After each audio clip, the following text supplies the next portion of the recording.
അങ്ങനെ ഒരു സ്പേസിലേക്ക് ഒരാളെ അങ്ങനെ അങ്ങ് ഇട്ട് കൊടുക്കാനാണ് ഞാൻ ചോദിച്ച എല്ലാ ആൾക്കാരും കുട്ടികളോടൊക്കെ ഞാൻ ഇറങ്ങി നടന്ന് ചോദിച്ചേടാ ഇതിനകത്ത് എന്തെങ്കിലും തോന്നുന്നു ഇത് കണ്ടിട്ട് എന്തോ അത് കണ്ടറിയും.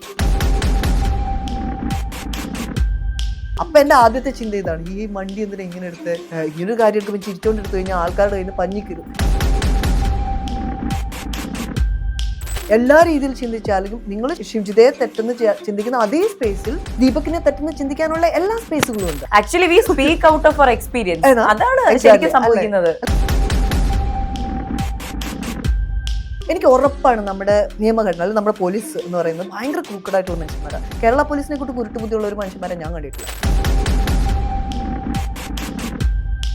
ദീപക് ഓർ ഷിംജിത ആരായിരുന്നു ശരി? നേഷൻ ഫെസ്റ്റിൽ ഇന്ന് നമ്മോടൊപ്പം അതിഥിയായിട്ടുള്ളത് ഒരു സുപരിചിത മുഖമാണ്. കഴിഞ്ഞ കുറച്ച് ദിവസങ്ങളായി 2 ദിവസങ്ങളായി രാഹുൽ ഈശ്വർ വലിച്ചേറി ഒട്ടിച്ചു എന്ന് പല സോഷ്യൽ മീഡിയ പേജുകളും പറയുന്ന ഐശ്വര്യ രാധാലക്ഷ്മിയാണ് നമ്മോടൊപ്പം ഉള്ളത്. നമസ്കാരം മാഡം. നമസ്കാരം. സോഷ്യൽ അനലിസ്റ്റ് ആണ്, തിയേറ്റർ ആർട്ടിസ്റ്റ് ആണ്. അതിനേക്കാൾ ഉപരി എനിക്ക് തോന്നുന്നു ഇപ്പോഴത്തെ ടാഗ് ലൈൻ എന്ന് പറയുന്നത് രാഹുൽ ഈശ്വറിനെതിരെ ഇടിച്ചിടിച്ചു നിന്ന വ്യക്തി ചാനൽ ചർച്ചയിൽ നിന്നാണ്. അങ്ങനെ പറയില്ല, രാഹുലിന്റെ ഫാൻ ഡിപ്രസ്ഡ് ആവും. അതെ, ഫാൻസ് പറയുന്നത് ഞാനിങ്ങനെ 2 തരത്തില്, ഫേസ്ബുക്കിൽ ഒരു തരത്തിലാണെങ്കിൽ ഇൻസ്റ്റാഗ്രാമിൽ മറ്റൊരു തരത്തിലാണ് കാണുന്നത്. ഈ പുച്ഛമിട്ടിങ്ങനെ ഇരിക്കുന്ന സ്ഥായി ഭാവം. അത് പക്ഷെ 10 വർഷം മുമ്പ് എനിക്ക് കിട്ടിയായിരുന്നു കേട്ടോ. ഇതേപോലെ ശ്രീകണ്ഠൻ നായർ ചർച്ചയ്ക്ക് പോയിരുന്ന സമയത്തും എനിക്ക് ഇതേ പറയുന്ന ട്രോളും ഞാൻ 10 വർഷം മുമ്പുള്ള ചർച്ച കണ്ടപ്പോൾ എനിക്ക് മനസ്സിലായി ഇതേ രീതിയിലാണ് ഞാൻ റെസ്പോണ്ട് ചെയ്തോണ്ടിരുന്നത്. ചേട്ടാ മിണ്ടാത്രി, ചേട്ടാ ലെറ്റ് മീ ടോക്ക്. ഞാൻ okay, there is no difference, you no.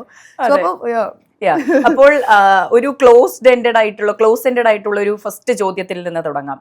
Deepak or Shimjitha ആരായിരുന്നു ശരി? അയ്യോ, ഷിംജിതയും ദീപക്കും എനിക്കൊരിക്കലും അത് പറയാൻ പറ്റത്തില്ല കേട്ടോ. ഞാൻ പറയുന്നത് തെറ്റാരാന്ന് പറയാൻ പറ്റും. അതായത് പബ്ലിക് ആയിരുന്നു തെറ്റ്, അതായത് ഈ മോബ് ആയിരുന്നു തെറ്റ്. ഞാൻ ഈ ചോദ്യം ചോദിക്കുമ്പോൾ എനിക്ക് തോന്നുന്നു പ്രേക്ഷകർ ആദ്യം പ്രതീക്ഷിച്ചിരുന്ന ഉത്തരം ഐശ്വര്യ രാധാലക്ഷ്മി പറയും ഷിംജിതയായിരുന്നു ശരിയെന്ന്. പക്ഷെ അങ്ങനെയല്ല ഉദ്ദേശിക്കുന്നത്. കവി ഉദ്ദേശിച്ചത് അതല്ല, എന്തായാലും എന്റെ ഉദ്ദേശം അതല്ലായിരുന്നു. ആദ്യം അതേ അതല്ലായിരുന്നു. ഞാൻ അഡ്രസ് ചെയ്യാൻ ശ്രമിച്ചതും അത് തന്നെ ആയിരുന്നു. പക്ഷെ ഒരു ചർച്ച എന്ന് പറയുമ്പോൾ ഇപ്പൊ ഇന്റർവ്യൂ പോലല്ല, വികാര നിർഭരമായ ഒരു സ്പേസുകളായിരിക്കും. എല്ലാവരും അവനവന്റെ സ്പേസിന് വേണ്ടി വാദിക്കാനും അതിനു വേണ്ടി. അപ്പം കഴിഞ്ഞ ദിവസം ചർച്ചയ്ക്ക് മുന്നേ ചർച്ചകളിൽ പങ്കെടുത്തതിനപ്പുറത്തേക്ക് ഞാൻ വിട്ടുകൊടുക്കാൻ തയ്യാറായിരുന്നു. ബേസിക്കലി എനിക്കറിയാം ചില സ്പേസുകളിൽ ആർഗ്യൂ ചെയ്തിട്ട് കാര്യമില്ല. And this is not a conclusion. I believe in constitution and the law. അത് എന്തൊക്കെ സംഭവിച്ചെന്ന് പറഞ്ഞാൽ ഡിലേ ആണ് നമ്മുടെ ലോ എന്ന് പറഞ്ഞിട്ട് അത് ഇല്ലാത്തൊരു വസ്തുവൊന്നുമല്ല. അവിടെ നല്ല മനുഷ്യന്മാരുണ്ട്. പോലീസുകാരെല്ലാം ഡിസാസ്റ്റർ ആണെന്ന് പറയാൻ പറ്റില്ല, പൊളിറ്റീഷ്യൻസ് എല്ലാം ചീത്തയാണെന്ന് നമുക്ക് പറയാൻ പറ്റത്തില്ല. പിന്നെ നമുക്കൊരു കംപ്ലീറ്റ് സ്പേസ് കാണാൻ പറ്റുന്നില്ലെന്നേ ഉള്ളൂ.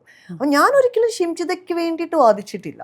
ഞാൻ വാദിച്ചത് പോസിബിലിറ്റിയാണ്. അതായത് ഇയാൾ ചെയ്തില്ല എന്ന് നിങ്ങൾ പറയുന്ന അതായത് വീണ്ടും വീണ്ടും വീണ്ടും വീഡിയോ ഇട്ട് കണ്ടിട്ടും ആളുകൾക്കത് മനസ്സിലായില്ല എന്ന് പറയുന്ന ആ അന്ധതയെ എനിക്ക് മനസ്സിലാവുന്നില്ല. അത് മാത്രമായിരുന്നു എൻ്റെ പ്രശ്നം. ഞാൻ പറയുന്നത് there is a possibility, it is there.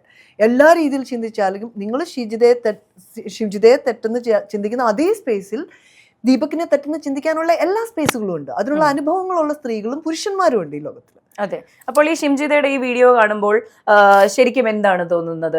Deepak തെറ്റ് ചെയ്തിട്ടുണ്ട് എന്ന് തന്നെയാണോ? എനിക്ക് ദീപക് തെറ്റ് ചെയ്തെന്നുള്ളതല്ല തോന്നുന്നത്. നല്ല പരിചയമായ മൂവ്മെന്റ് ആണല്ലോ ദൈവം. ഇങ്ങനെ കുറെ ചേട്ടന്മാരെ കണ്ടിട്ടുണ്ടോ? അങ്ങനെയാണ് എനിക്ക് ആദ്യം തോന്നുന്നത്. Actually we speak out of our experience. അതാണ് ശരിക്കും സംഭവിക്കുന്നത്. അല്ല, നമുക്ക് ഗവേഷണം ചെയ്ത നമ്പറുകളിൽ നിന്ന് സംസാരിക്കുന്നത് വെറുതെ നമ്മളുടെ ഇൻസെക്യൂരിറ്റിയുടെ ഭാഗമായിട്ടാണ്.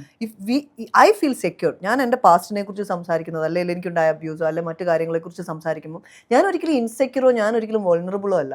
ഞാൻ ഇമോഷണൽ ആവാറുണ്ട്. ബിക്കോസ് അത് ഞാൻ പബ്ലിക് സംസാരിക്കേണ്ടി വരുന്ന എൻ്റെ ഒരു അവസ്ഥ ആലോചിച്ചിട്ട് അത് ഞാൻ പറയേണ്ടി വരുന്നുണ്ടല്ലോ എക്സാമ്പിളായിട്ട്. അതിനെ ഞാൻ അഡ്രസ്സ് ചെയ്യേണ്ടി വരുന്നില്ലല്ലോ. They don't trust me. അതുകൊണ്ടാണ് അതൊക്കെ പറയേണ്ടി വരുന്നത്. പക്ഷേ എനിക്ക് ആദ്യം ആ വീഡിയോ കണ്ടു കഴിഞ്ഞപ്പോൾ എനിക്ക് തോന്നിയത് പരിചിതമായ മൂവ്മെൻ്റ് ആണ്. എനിക്ക് ആ ഷിംജിതനെ ഞാൻ കണ്ടില്ല, പക്ഷേ ദീപകിനെയും കണ്ടില്ല. ഞാൻ ആ കൈ മൂവ്മെൻറ്റും അയാളുടെ ആ രീതികളും ആ ജസ്റ്റേഴ്സും ഒക്കെ കണ്ടപ്പോഴും ഞാൻ പെൺകുട്ടിനെ നോക്കുമ്പോൾ പെൺകുട്ടി ചിരിക്കുന്നുണ്ട്. അപ്പം എൻ്റെ ആദ്യത്തെ ചിന്ത ഇതാണ്, ഈ വണ്ടി എന്തിനാ ഇങ്ങനെ എടുത്ത് ഇങ്ങനൊരു കാര്യം എടുക്കുമ്പോൾ ചിരിച്ചോണ്ടെടുത്തു കഴിഞ്ഞാൽ ആൾക്കാരുടെ കയ്യിൽ നിന്ന് പഞ്ഞിക്കിരും. ഇതാണ് എൻ്റെ ആദ്യത്തെ തോട്ട്. അന്നപ്പോൾ ഇത് ചർച്ച വൈറലായതോ ഈ സാധനം ഇയാൾ മരിച്ചതൊന്നും എനിക്ക് അറിയത്തില്ല. ഞാൻ ചോദിച്ചു ഇതെന്ത് ഈ പെൺകുട്ടി ഇങ്ങനെ ചെയ്യുന്നത്, മണ്ടത്തരമല്ല. എന്നിട്ട് തലത്തട്ട് ഇട്ടിട്ടുണ്ട്. അപ്പം ഞാൻ ചോദിച്ചു കമ്മ്യൂണിറ്റിയിൽ പ്രശ്നമാവല്ലേ, ഇവർ വേറൊരു സ്പേസിൽ നിന്ന് വരുന്നതല്ലേ? അങ്ങനൊരു നമുക്കൊരു വേറൊരു കൺസേൺ ആണ് ഉണ്ടായി ആ വീഡിയോ കണ്ടപ്പോൾ, പലതരത്തിലുള്ള concern. Like that's how it went also. അങ്ങനെ തന്നെ അതങ്ങ് പോവുകയും ചെയ്തു. പോയത് അത് ഇത്രയും സന്തോഷത്തോടെ എൻജോയ് ചെയ്ത് വീഡിയോ എടുത്തിട്ട് ആ മനുഷ്യനെ കൊന്നു കളഞ്ഞില്ലേടി എന്നാണ് എല്ലാവരും ചോദിക്കുന്നത്. സത്യമാണ്. അയാളെ കൊല്ലാൻ വേണ്ടിയിട്ടായിരുന്നു അവർ മനഃപൂർവ്വം ആ ശരീര പ്രദർശനം നടത്തി അയാളുടെ കയ്യിൽ നിന്ന് ആ തട്ടും തോന്നലും വാങ്ങിയെടുത്ത് അത് പ്രചരിപ്പിച്ച് മാർക്കറ്റ് ചെയ്ത് അവര്. മറ്റൊരു ടാഗ് ലൈൻ ഉണ്ട്, മുല തട്ടി ഒരാൾ മരിച്ചു എന്ന് പറയുന്ന ആണല്ലേ, ഒരു സോഷ്യൽ മീഡിയ ക്യാമ്പയിൻ തന്നെ ഉണ്ടായിരുന്നു. മുല കുടിച്ചു വളർന്ന മക്കളല്ലേ, മുല തട്ടി മരിച്ചതായിരിക്കും. അതെ, ഇതിനെല്ലാം കൊണ്ടുപോകുന്ന ഒരു സ്ഥലമുണ്ടല്ലോ. ഇനി ഇപ്പൊ എനിക്ക് തോന്നുന്നു ഒരു കാര്യത്തിലും സംസാരിച്ചിട്ടില്ലാത്ത, നാട്ടിൽ നടന്ന ഒരു പ്രശ്നത്തിനെ പറ്റി സംസാരിച്ചിട്ടില്ലാത്ത ഒരുപാട് മനുഷ്യർ ട്രെയിൻ പോലെ സ്റ്റാറ്റസുകൾ ഇടുകയാണ്, സ്റ്റോറി ഇടുകയാണ്. ഇങ്ങനെ സംഭവിച്ചു, ഇനി ഒരിക്കലും സംഭവിക്കില്ല. ഇതൊരു നറേറ്റീവാണ്, ഇങ്ങനെ പോവുകയാണ്. ഇനി ഒരിക്കലും ഒരു പെൺകുട്ടി ഇത് പറയരുത് എന്നൊരു നറേറ്റീവിലേക്ക് ഇത് എത്തിക്കുകയാണ്. ഇത് ഈ പറയുന്നത് പോലെ ഇതൊരു ഫേക്ക് അലിഗേഷൻ ആണ്, ഇനി വരുന്നതെല്ലാം ഫേക്ക് അലിഗേഷനുകളാണ്, ഇനി ഒരു ഒറ്റ പെൺകുട്ടി പോലും ഇതുപോലെ പറയരുത് എന്നൊരു നറേറ്റീവിലേക്കല്ലേ ഇത് എത്തിക്കുന്നത്. അതുണ്ടല്ലോ. അത് കഴിഞ്ഞ ദിവസം ചർച്ചയിലാണെങ്കിലും ചർച്ചയിലിരുന്ന അനദർ പാനൽ മെമ്പേഴ്സ്, ഞാൻ പേര് പറയുന്നില്ല, അവരൊക്കെ പറയുന്ന ഫേക്ക് ആയിട്ടുള്ള ഇതിനെ അഡ്രസ് ചെയ്യാത്ത എന്താ, ഞാൻ ഉണ്ട്, ഫേക്ക് ആയിട്ടുള്ളതുണ്ട്, ഫേക്ക് കേസുകൾ പോകാറുണ്ട്, സ്ത്രീയുടെയും പുരുഷന്റെയും എല്ലാവരുടെയും കയ്യിൽ നിന്ന് പോകാറുണ്ട്. നമ്മളുടെ ഒരു നിയമഘടന അനുസരിച്ചല്ല നമ്മൾ പോലീസുകാരല്ല, അവിടെ ഇരിക്കുന്ന ആൾക്കാർ മനുഷ്യന്മാരാണ്, യൂണിഫോം ഇട്ടിരിക്കുന്ന വിവരമുള്ള ബുദ്ധിയുള്ള മനുഷ്യന്മാരാണ്. അതിനകത്ത് 10 പേര് കാണുമായിരിക്കും വേറെ വഴി, എന്നാൽ നമുക്കുണ്ട്, വിശ്വസിക്കാൻ പറ്റുന്ന സ്പേസുകളുണ്ട്. ഇവർക്കൊക്കെ അറിയാം. നമ്മളവിടെ ചെന്ന് പറയുമ്പോഴും സംസാരിക്കുമ്പോഴും അവർക്ക് മനസ്സിലാവും വാട്ട് ഈസ് ഹാപ്പനിങ്, അല്ലെ വാട്ട് ഈസ് വാട്ട്, അല്ലെ ആരാണെന്ന്. കാരണം അവർ ഇത്രയും ക്രിമിനൽസിനെ ഇത്ര ആൾക്കാരെയും കണ്ടുവന്ന ആൾക്കാരാണ്. പിന്നെ ഇവരുടെ ഒരു പെരുമാറ്റ രീതി, അല്ലെ പോലീസ് സ്റ്റേഷൻ്റെ ഒരു ആംബിയൻസ് ഇഷ്ടമല്ലാത്തതുകൊണ്ടാണ് പലരും അങ്ങോട്ടേക്ക് പോകാത്തതും അതിനെ അഡ്രസ് ചെയ്യാത്തത്. മോശം എന്നുള്ളതല്ല, അൺകംഫർട്ടബിൾ ആണ് for a person who's living like in a space that ഭയങ്കര അൺകംഫർട്ടബിൾ ആണ് അത്. അപ്പം ശ്രീജിതയ്ക്കുണ്ട്, ഇപ്പം ഇങ്ങനെ ദീപക്കിനെ കൊല്ലാൻ വേണ്ടി ശ്രീജിത ചെയ്തെന്ന് ഞാൻ വിശ്വസിക്കുന്നില്ല. അങ്ങനെ ഒരു മരണം ഉണ്ടാവാനുള്ള കാരണം ശ്രീജിതയെ പോലെ തന്നെ ഈ സോഷ്യൽ മീഡിയ എൻ്റർടൈൻ ചെയ്യുന്നത്, ആത്മഹത്യ റെക്കോർഡ് ചെയ്യുന്ന ആൾക്കാരുണ്ടായിരുന്നു, മറ്റ് കൊലപാതകം റെക്കോർഡ് ചെയ്യുന്ന ആൾക്കാരുണ്ടായിരുന്നു, റേപ്പ് ചെയ്യുന്ന റെക്കോർഡ് ചെയ്യുന്ന ആൾക്കാരുണ്ടായിരുന്നു. ഇതിനൊന്നുമെതിരെ നമ്മളിങ്ങനെ ഒരു മോബ് പ്രകോപിതരാകുകയോ അതിനെതിരെ പ്രതികരിക്കുകയോ ചെയ്തിട്ടില്ല. സ്ത്രീയാകട്ടെ പുരുഷനാകട്ടെ. മധുവിൻ്റെ മരണം എത്ര ദാരുണമായ മരണമായിരുന്നു. ആരാണ് ഒരു മനുഷ്യ കമ്മീഷൻ അന്ന് ഉണ്ടാക്കിയത്? ആരാണെന്നൊരു പുരുഷ കമ്മീഷൻ ഉണ്ടാക്കാൻ വേണ്ടി ഇറങ്ങിത്തിരിച്ചത്? എന്തുകൊണ്ടാണ് രാഹുലിന് അന്ന് തോന്നാഞ്ഞത്? രോഹിത് വെമുലയുടെ മരണം, അല്ലെങ്കിൽ പറയുന്ന അഭിമന്യുവിൻ്റെ മരണം, അല്ലെങ്കിൽ എത്ര മരണങ്ങളാണുള്ളത് പുരുഷന്മാരുടെ മരണം എന്നുള്ള നിലയിൽ? എത്ര കുടുംബങ്ങളിൽ ഇത് മറ്റേ ടോർച്ചർ താങ്ങാൻ പറ്റാതോ അല്ലെങ്കിൽ കടും ബാധ്യതകൾ താങ്ങാൻ പറ്റാതെ മരിച്ച പുരുഷന്മാർ ഇഷ്ടം. കടബാധ്യതകൾ ആരാണ് ഉണ്ടാക്കുന്നത്? സ്ത്രീയെ ജോലിക്ക് വിടരുത് എന്ന് പറഞ്ഞിരുന്ന് എല്ലാ ബാധ്യതകളും എടുത്തു വെച്ചതിന് ശേഷമാണ് ഇത്തരം സാഹചര്യങ്ങളിലേക്ക് പോകുന്നത്. സ്ത്രീക്ക് ജോലിക്ക് വിട്ടാലും വീട്ടിൽ പുരുഷന്മാർ വെറുതെ ഇരുന്നിട്ട് വൈകുന്നേരം 500 രൂപ വെച്ച് കള്ളു കുടിക്കുന്ന പുരുഷന്മാരുണ്ട്. അതായത് ഞാൻ 800 രൂപയ്ക്ക് പൈസയ്ക്ക് 800 രൂപയ്ക്ക് ജോലി ചെയ്യുന്നു, 500 രൂപ എനിക്ക് കുടിക്കാൻ, 300 രൂപ നീ നിന്റെ പിള്ളേരും കൂടെ എന്താ വേണമെങ്കിലും കഴിക്കുന്നു പറയുന്ന ആൾക്കാരുണ്ട്. അങ്ങനെയുള്ള വീട്ടിലെ ചർച്ചയ്ക്കൊക്കെ ഞാൻ പോയിട്ടുണ്ട് നാട്ടിലൊക്കെ. അവരൊക്കെ എന്തിനാണ് എന്നെ വിളിച്ചെന്ന് അറിയില്ല. പക്ഷെ എന്നാലും ഞാൻ ഇപ്പോഴേ നമ്മുടെ കമന്റ് ബോക്സുകളിലെ കമന്റുകൾ പ്രെഡിക്റ്റ് ചെയ്ത് തരാം. 2 ഫെമിനിസ്റ്റുകൾ ഇരുന്ന് എന്തൊക്കെയോ പറയുന്നു, ആ തരത്തിലേക്കായിരിക്കും കാര്യങ്ങൾ പോവുക. പക്ഷെ അതപ്പോൾ ഫെമിനിസം എന്ന് പറയുന്ന ഒരു സാധനം ഇപ്പോഴും പറഞ്ഞു മനസ്സിലാക്കാൻ കഴിയാത്ത, എത്ര എഴുതി കൊടുത്താലും പറഞ്ഞു കൊടുത്താലും മനസ്സിലാകാത്ത ഒരു വാക്കായി, മലയാളിക്ക് ഒരിക്കലും മനസ്സിലാകാത്ത ഒരു വാക്കായി നടക്കുന്ന ഈ ഫെമിനിസം ഒക്കെ 10-20 വർഷം മുമ്പ് US-ലൊക്കെ ഉണ്ടായിരുന്നു. നമ്മളുടെ സെക്കൻഡ് വേവ് ഒക്കെ ഉണ്ടായത് എപ്പോഴാണ്? നമ്മൾ എവിടെയാണ് ഡെവലപ്പ് ആയിക്കൊണ്ടിരിക്കുന്നത്? നമ്മളിതൊക്കെ അഡ്രസ്സ് ചെയ്യുന്നത് വളരെ ലേറ്റ് ആയിട്ടാണ്. ഇനിയിപ്പോൾ ഈ ഒരു ഇഷ്യൂ പോലും നമ്മൾ അഡ്രസ്സ് ചെയ്യുന്നത് വളരെ ലേറ്റ് ആയിട്ടായിരിക്കും. അതിപ്പോൾ ദീപക്കിന്റെ ആണോ അല്ലെങ്കിൽ ഷിംജിതയുടെ ആണോ എന്നുള്ളതല്ല, ഇങ്ങനെ ഉണ്ടാകുന്ന എല്ലാം നമ്മൾ ഭയങ്കര ലേറ്റ് ആയിട്ടാണ് ഈ പറയുന്ന സോഷ്യൽ ഡെവലപ്മെന്റോ കാഴ്ചയിലോ മൊറാലിറ്റിയിലോ ഒക്കെ പോയിക്കൊണ്ടിരിക്കുന്നത്. അത് നമ്മൾ തെറ്റുന്നുള്ള നമ്മളുടെ കൾച്ചറിന്റെ ഭാഗമാണ്. പല കാര്യങ്ങളും നല്ലതുണ്ട്, എന്നാൽ അതിന്റെ കൂടി ഇതുമുണ്ട്. ഒരു ഡെവലപ്മെന്റ് മെന്റലി ഉണ്ടാകാൻ നമ്മൾ ആഗ്രഹിക്കുന്നില്ല. We are static, we are stuck in one place. We want to be like this. Comfortability, നമ്മൾക്ക് യൂസ്ഡ് ആയത്, ഫെമിലാരിറ്റി ഉള്ള സാധനങ്ങൾ റിപ്പീറ്റ് ചെയ്യുക. ഇങ്ങനൊരു സ്ത്രീ ആണെങ്കിൽ ഇതായിരിക്കും, അവൾ അങ്ങനെ കാണിച്ചിട്ടുണ്ടെങ്കിൽ അവൾ അതാണ്, അതിനപ്പുറത്തേക്ക് ഒരു പോസിബിലിറ്റി അവർക്ക് ഉണ്ടാവരുത്. എന്താണ് ഫെമിനിസം? ഞാനൊരു ഫെമിനിസ്റ്റ് ആണെന്നൊക്കെ പറയാൻ എനിക്ക് പേടിയാണ്. കാരണം ഫെമിനിസത്തെ ആൾക്കാർ കാണുന്നതേ വേറെ ആയിട്ട്. ഞാനൊരു ഹ്യൂമനിസ്റ്റാണ്, ഞാനൊരു മനുഷ്യ സ്നേഹിയാണ്.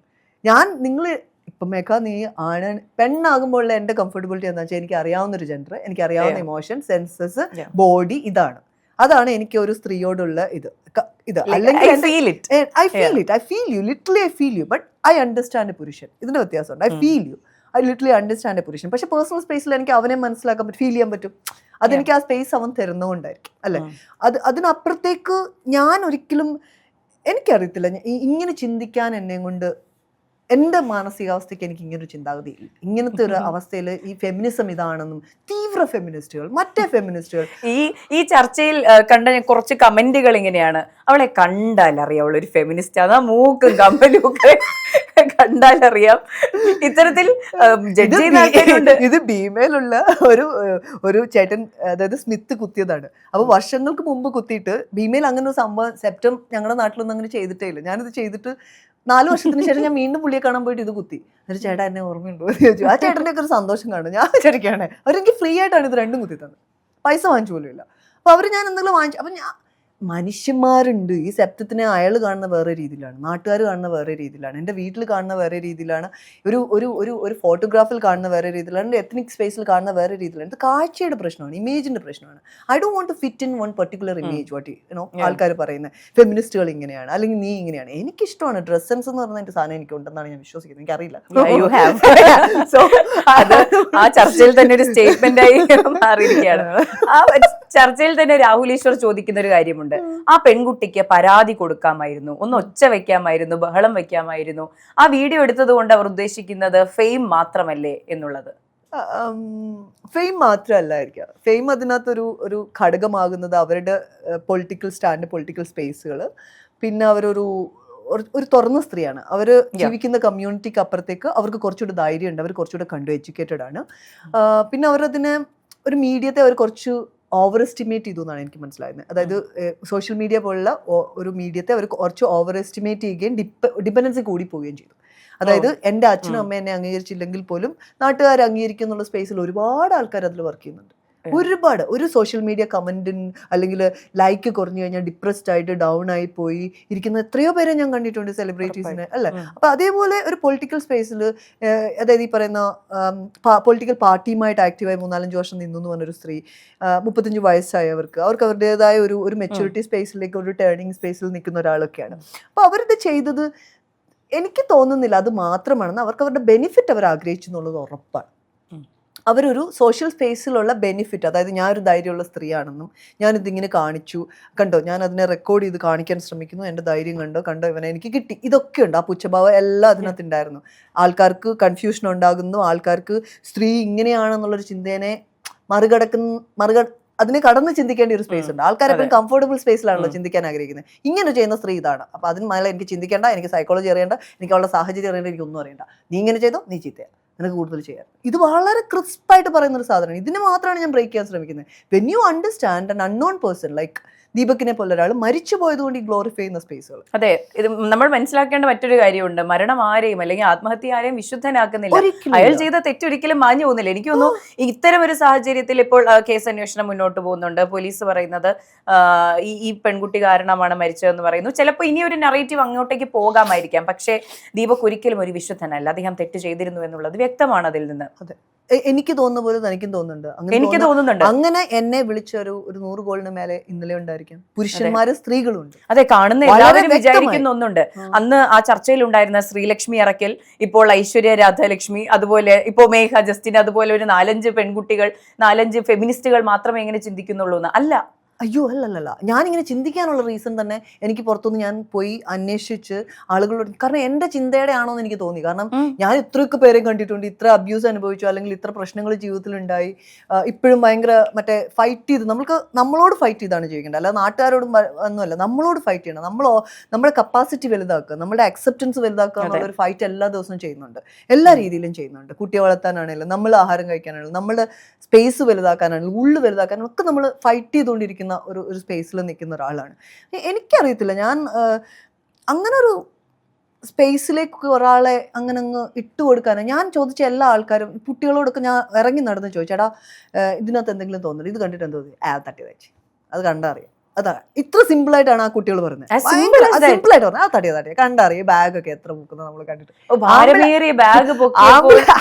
ആൺകുട്ടികളാണ് ഈ പറയുന്നത്, ചേച്ചി ആ ബാഗ് അവൻ എടുത്തോണ്ട് കയറുന്ന കണ്ടാലും അറിയാം ഇത് പരിപാടിക്ക് വേണ്ടി മാത്രം കയറുന്നതാണ്. പക്ഷെ അയാൾ ഭയങ്കര സേഫ് പ്ലേസിൽ നിൽക്കുന്ന ഒരു മനുഷ്യനാണ്. കാരണം അയാൾ പേടിച്ചു തുറിയാണ്. അത് കണ്ടാൽ അറിയാവുന്ന. പക്ഷെങ്കിൽ അയാൾക്ക് കോൺഷ്യസ് അല്ല എന്ന് പറഞ്ഞാൽ അയാൾ ചെയ്യുന്നതിനെ കുറിച്ച് മനസ്സിലാവുന്നുണ്ട്. അത് അങ്ങനെയുള്ള ആളുകൾക്ക് പറ്റില്ല. ഏതെങ്കിലും നല്ലൊരു സൈക്കാട്രിസ്റ്റിനോ നല്ലൊരു സൈക്കോളജിസ്റ്റിനോടോ ഒക്കെ ചെന്ന് ചോദിച്ചു കഴിഞ്ഞാൽ പല സ്പേസുകളും കൗൺസിലിംഗ് സ്പേസുകളും അല്ലെങ്കിൽ ട്രീറ്റ്മെന്റ് സ്പേസുകളും ഈ രണ്ട് സ്ഥലത്തുള്ള ആൾക്കാർക്ക് എക്സ്പ്ലെയിൻ ചെയ്ത് തരാൻ പറ്റും. ഇങ്ങനെയുള്ള ആൾക്കാരുടെ വികാരങ്ങൾ എങ്ങനെയാണ്, ഇവരുടെ ജസ്റ്റേഴ്സ് എങ്ങനെയായിരിക്കും നമുക്കുള്ളത്. ചുമ്മാ നമ്മളൊരു, എനിക്ക് ഉറപ്പാണ് നമ്മുടെ നിയമഘടന അല്ലെങ്കിൽ നമ്മുടെ പോലീസ് എന്ന് പറയുന്നത് ഭയങ്കര ക്രൂക്കഡായിട്ടുള്ള മനുഷ്യന്മാരാണ്. കേരള പോലീസിനെ കൂട്ട് കുരുട്ട് ബുദ്ധിയുള്ള ഒരു മനുഷ്യന്മാരെ ഞാൻ കണ്ടിട്ടില്ല. അത്രയും കുരുട്ട് ചിന്തിക്കും, മനസ്സിലായി, അങ്ങനെ ചിന്തിക്കുന്ന ആൾക്കാർ. അപ്പം ഷിംജിതയെ കൂട്ടുള്ള ഒരു മനുഷ്യത്തി കള്ളം പറയുകയാണെങ്കിൽ അവർക്ക് മനസ്സിലാവില്ല. അവരെ മാനിപ്പുലേറ്റ് ചെയ്യാൻ ഷിംജിതയ്ക്ക് കഴിവുണ്ടോ? ഇൻഫ്ലുവൻസിൽ പോലീസ് മാറാതിരുന്നു കഴിഞ്ഞാൽ തീർച്ചയായിട്ടും ഇതിന് കൃത്യമായ ഒരു സാധനം അവർക്ക് മനസ്സിലാവും. കാരണം ഈ പോലീസിനുള്ളിലുള്ള ആൾക്കാർക്ക് തന്നെ അറിയാം എത്ര പേര് കീടങ്ങളാണെന്ന്, എത്ര പേര് എത്ര പേര് നല്ലവരാണെന്ന് ചിന്തിച്ചാൽ മനസ്സിലാവും. അതെ, അപ്പോൾ ഷിംജിത ഇതിന് ശേഷം ചെയ്തൊരു എക്സ്പ്ലനേറ്ററി വീഡിയോ ഉണ്ട്. അതിൽ അവർ കൊടുക്കുന്ന ഒരു ക്ലാരിറ്റി ഉണ്ട്. ഇതൊരു സൈക്കോളജിക്കൽ ബിഹേവിയർ ആണ്, അത് ഇന്റൻഷനലി ചെയ്യുന്നതാണെന്ന്. ആ ഒരു ക്ലാരിറ്റി അവർക്കുണ്ട്. അതുകൊണ്ടാണ് അവരിത് ചെയ്യുന്നത് എന്നുള്ളതാണ്. അതെ, കൃത്യമായിട്ട് അവർ പറയുന്ന, അവരൊരു അൺഎഡ്യൂക്കേറ്റഡ് സ്റ്റുപ്പിഡ് ഒരു ഡെസ്പറേറ്റ് വുമൺ ആയിട്ട് എനിക്ക് തോന്നിയില്ല. അവർ ഭയങ്കര ഗ്രൗണ്ടഡ് ഒരു സ്ത്രീ ആയിട്ട് തോന്നി. പക്ഷെ അവരുടെ സ്റ്റുപ്പിഡിറ്റി, ഞാൻ അവർ പറയില്ല അവർ തെറ്റ് ചെയ്തു. നേരത്തെ എന്നോട് ഒരു ഇന്റർവ്യൂവിൽ ചോദിച്ച പോലെ തെറ്റ് ചെയ്തത് ശ്രീജിത്ത് ചെയ്ത തെറ്റാരും, ശ്രീജിത്ത് ചെയ്ത തെറ്റെന്ന് പറഞ്ഞു കഴിഞ്ഞാൽ വേറൊരാളുടെ മാനസികാവസ്ഥയെ ആ സമയത്ത് ആ ഒരു സാഹചര്യത്തിൽ അവർ ഫേസ് ചെയ്തൊരു സ്പേസിൽ അവർക്ക് അഡ്രസ്സ് ചെയ്യാൻ പറ്റിയില്ല. കാരണം അവരൊരു മാനസികാവസ്ഥയിലൂടെ പോകുന്നത്. അപ്പോൾ ആൾക്കാർ പറയും അവൾ മാനസികാവസ്ഥയിലാണെങ്കിൽ അവളുടെ ചിരിയുള്ള മുഖം കണ്ടു കഴിഞ്ഞാൽ അറിയാമല്ലോ ആളല്ല. No, it's not like that. ഒരു മനുഷ്യൻ അവർ പ്രൂവ് ചെയ്യേണ്ടി വരുവാണ്.